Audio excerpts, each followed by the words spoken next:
Ladies and gentlemen, boys and girls, what is going on? My name is M1K3 and welcome to 30 tips to get 30,000 PR. Getting to 30,000 PR will put you at the top 99.9% of Fortnite players. And it can give you massive benefits like signing to an org, getting recognized on Twitch or YouTube easier, and finding better teammates for team modes. Before we get into the 30 tips, around 63% of you guys watching are not subscribed. So if you have been enjoying the content recently, consider subscribing and liking the video. Now, let's get into daily upload number 6. Starting this video off with tip number 1, we have avoid going into the last game of a tournament with less than 10 minutes remaining of the tournament. If there are 20 to 25 minutes remaining when you hop into your last game, it will be infinitely easier to win that game as it is a W key game compared to winning the last game when queues are closed, because those games will obviously be ridiculously stacked. This will give you a much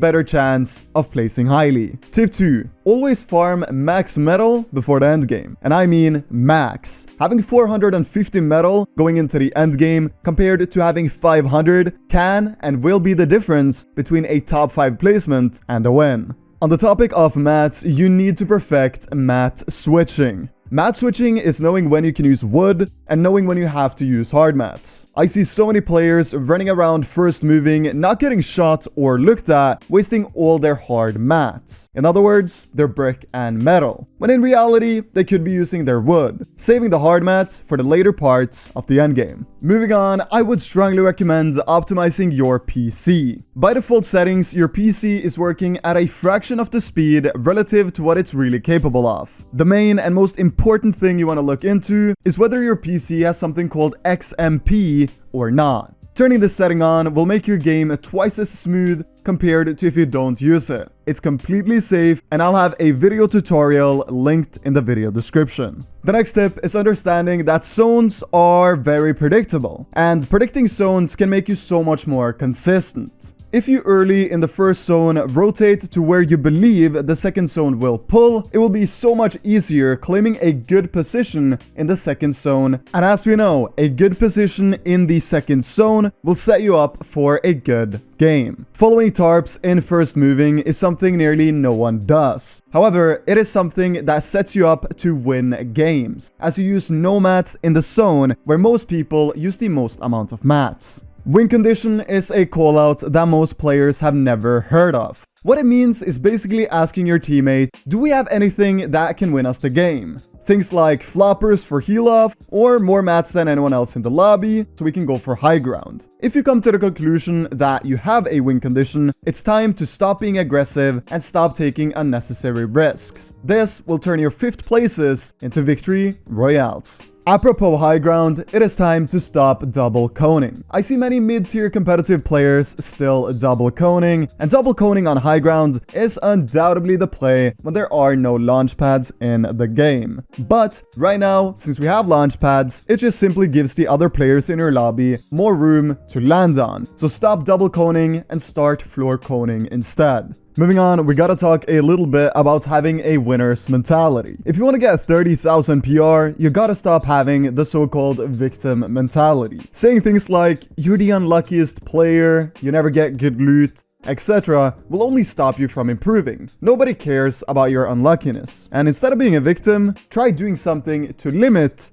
your so-called unluckiness. One great tip I can give you if you do find yourself getting bad loot, low ammo, and no pads is VOD reviewing how you loot off spawn. I know this might sound ridiculous, but every time I've done viewer VOD reviews on Twitch, I've seen my viewers missing multiple ammo boxes, floor spawns, and chests, causing them to get much worse loot than they could have had from their drop spot. In this season especially, you gotta make sure to loot every floor spawn, every ammo box, and obviously every chest. So hop into replay after a tournament and look if you missed anything when you looted off spawn. You'll be surprised to see you might even have missed a pad or two that could have changed your entire tournament performance. In high elo lobbies, in duos where you need Storm Surge, you should try to hit certain damage thresholds before Surge even pops. The thresholds I recommend is 270 surge in the second zone storm surge, 580 in the fourth zone surge, and 800 for the moving zone surge. Keep in mind that this is the recommended amount of surge for top tier lobbies, where the other players also play for storm surge. In cash cups, where some players aren't as experienced, these amounts will be noticeably smaller, but 270,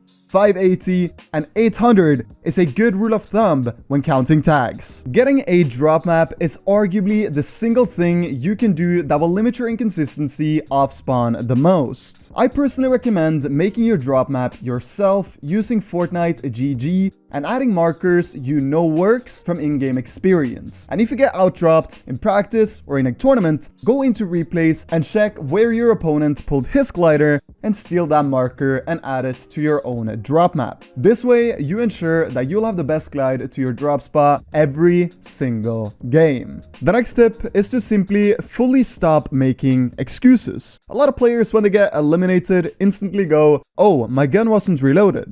I can't build," or make any other excuse. Instead of doing that, think, why was my gun not reloaded? Why could I not build? And trust me, you'll see exponential improvement. Talking about exponential improvement, one thing that can also help greatly is turning on visual sound effects. For the longest time, having visual sound effects on meant that your main audio got worse, but Fortnite recently fixed that. This means that you can turn visual sound effects on at no cost whatsoever. Having that setting on will make it much easier to get better awareness. So if you know awareness is something you struggle with a lot, I would strongly recommend turning it on. Okay, so we are now at the halfway point of this video, but since this would have been such a long video if I did all 30 tips in just this one, I'm gonna make a part 2 that I'll post tomorrow at the same time as this one came out. So 24 hours after this one is posted, be on the lookout for part 2. The last tip is understanding something me and my friends like to call the space. The space is essentially where the moving zones open up when they pull. This is a part of the zone that most players in any given lobby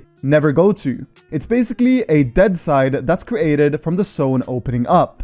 Using the space can be seriously beneficial, especially in the second and third moving zones. Claiming low ground using the space is a lot easier than going on the congested side of zone. So next time you play customs, give playing the space a go and let me know if it's easier, because I for sure prefer utilizing the space if I have mats. Guys, that is going to wrap up part 1 of this video. This is such a fun video for me to make, man. Like, I feel like some of the tips aren't super well known, so I'm glad I'm able to share them. Anyways, guys, good luck to everyone on EU that's playing the Duo Cash Cup, probably right now, and NA that's playing the Cash Cup later. And with that all said, I'll see you all tomorrow. My name is M1K3 Editz. Stay safe and take care.